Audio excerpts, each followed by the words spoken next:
thank you for talking to me today. Thank you for having me. In your slightly sick state, how are you feeling? Definitely getting a little better. Yeah. But I had to take some antibiotics and try to heal up.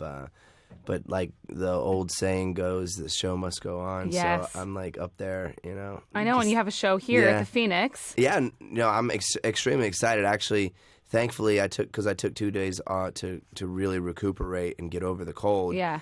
That I think it's making a difference with the way I'm sounding. So when you're on tour now, what kind of songs are you playing? Is it a lot of solo or Backstreet Boys, or what's the mix? It's a good mixture of all the music because I have thankfully with the boys a lot of hits that I can pull from, and you know a lot of the people who come to the show are also Backstreet Boys fans as well. For sure.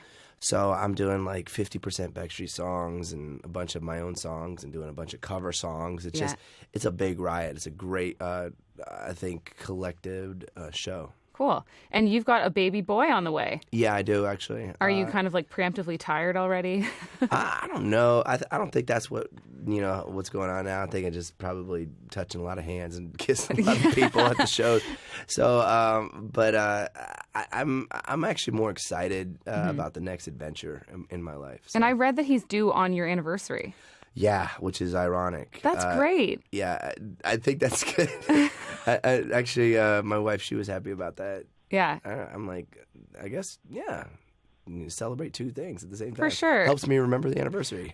You guys did a reality show, a very successful reality show, kind of leading up to your wedding. Would you do one with your family? Do you think down the road? Or I mean, look, you know, I'm an entertainer, so I'm not opposed to it at all. I enjoy trying new things, and that was like doing that TV show, doing Dance with the Stars, doing all these different things. You know, I'm totally open for whatever. There's a part of me that doesn't want to expose him too much, though, to who I am. Yeah. Necessarily, and maybe let him figure out when he turns 16 or 17, or when he can. When he's allowed on the internet. Yeah, right. I know. You can't control it anymore. No, you're only reading books. Are you eating for two? Or are you doing the sympathy eating right now? Because I know from all my friends who are dads, they really did that, even though their wife was trying to watch. Because you were in Dancing with the Stars, so you must have been in great shape. Well, it was so funny because I got in really good shape on Dancing with the Stars.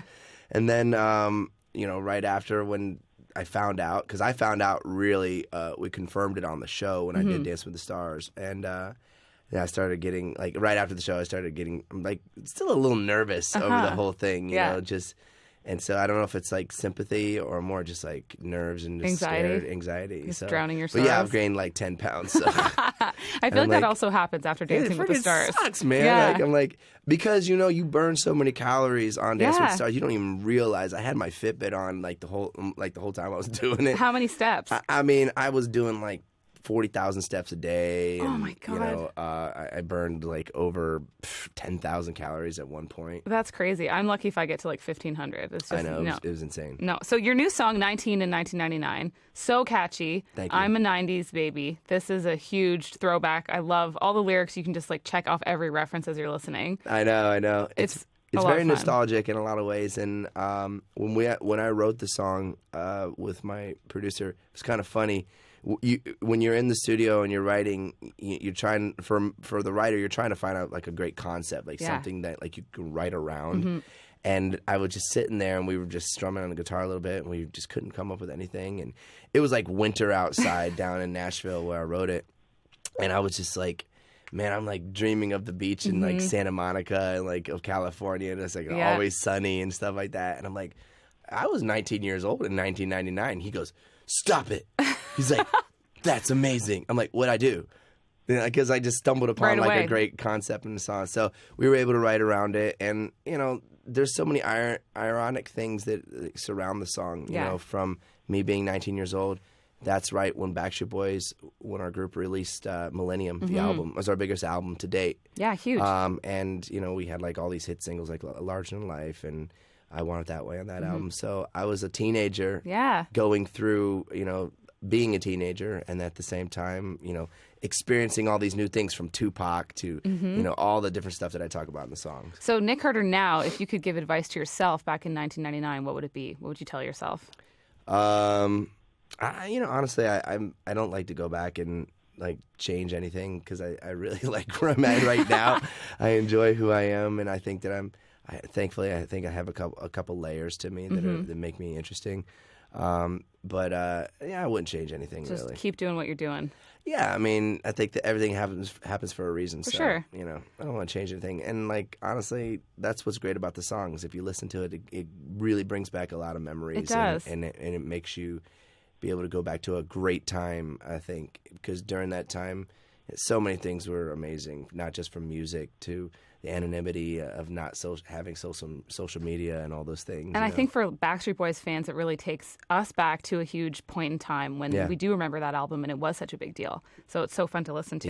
Yeah. One of my favorite movie scenes, I would say probably of all time, is the final scene in the Seth Rogen film, This Is the End, where the Backstreet Boys perform Everybody in Heaven. Yeah. How did that come about? Well, Seth actually... he was having an issue with the ending of the film. Okay. And I think it was funny because the film was called This Is the End, right? And so I think his wife actually was like, well, why don't you get the Backstreet Boys in the movie? And he was like, okay. So then they gave us a call and they were like, I think we have the ending of the movie. We're going to have you guys perform it. It's such a good scene. It's so much fun. And it really is. Like, it's the perfect end. I didn't see it coming at all. I couldn't believe it. Yeah, most of the people... I heard when they were in the movie theaters, like people stood up and they were screaming and like clapping and all this stuff. And I'm like, okay, well, I'm glad that we were a part of something so historic. Because I love that song and it kind of reminded me of how much I love that song. And I found myself listening to it for like a week straight afterwards and just remembering how good it was when it first came out. It was so catchy. Yeah. And I heard that you have a film for Sci-Fi Channel coming out next month as well. Yeah, no, it's a big deal. Yeah, so what's that all about? It's called Dead 7. Okay. It's a post-apocalyptic zombie Western movie. Okay. Yeah, it's a mind screw there for you. So, I got a bunch of my buddies from all these different boy bands from my era in there. I got Joey Fatone, Chris Kirkpatrick from NSYNC. Okay. I got Jeff Timmons from 98 Degrees in there. I have most of the guys from O-Town, except for Ashley Angel. I got Deborah Wilson. I have Art from Everclear in there. This is amazing. You name it, I have the people that were from like the 90s that people remember. Yeah. But mostly musicians and singers. So it's a cast that it's an interesting cast that people would not suspect. The movie is outrageous. It's like we're literally saving the world, the future world, from this lady who's called Apocalypta. Okay. And she is torturing and terrorizing this town because things kind of revert back to like the Old West in a sense. There's like a sheriff and so we're actually AJ's in the band too. Sorry, AJ and Howie are also in the movie as well. AJ plays a villain. This. He plays a villain called Johnny Vermillion. It's outrageous. Did you have? And we're like the Dead Seven that's hired gunslingers to stop this. So you're in it, and did you work on it also, like writing and directing and stuff? I 9 years ago, I actually came up with. I started literally in final draft writing movies because I didn't have. I love acting and I love creating movies and making movies. I just didn't have time to do it because I've been on the road with the boys. So I started writing, and I'm like, well, if I can't get casted in anything. Then I'm going to write myself my own make part your own work. and make my own movie. Yeah. And so that's what I did. And I wrote down this concept of this original movie, original screenplay about 9 years ago. And it took all the way up to about a year ago that I was able to bring that screenplay to Asylum, which are the people who did Sharknado. Oh, perfect. So them and I produced the movie together. Yeah.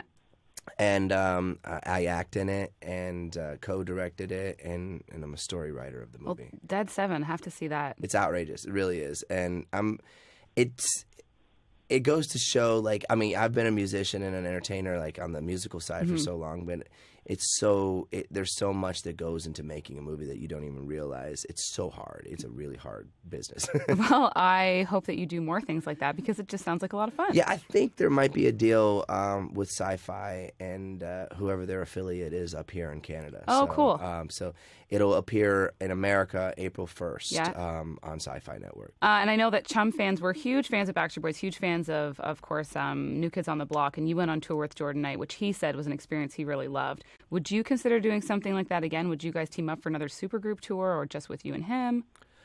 With Jordan? Yeah. Yeah, no, Jordan is an amazing talent and a great friend of mine. I love all those guys from the New Kids. Yeah, of course. I think it's all about time. You know, like now I got a baby coming. Yeah, it's like sort out the parenting thing first. Yeah, kind of sorting that out. And the things that I do have on the books that I'm doing are another Backstreet Boy album. Yeah. So we are recording that album. Now we have about 6 songs sort of like cut. But in June, we're going to probably, July, finish the rest of the album and try to have a single out by the end of this year, and then go on tour early, I'd say February or March of next year.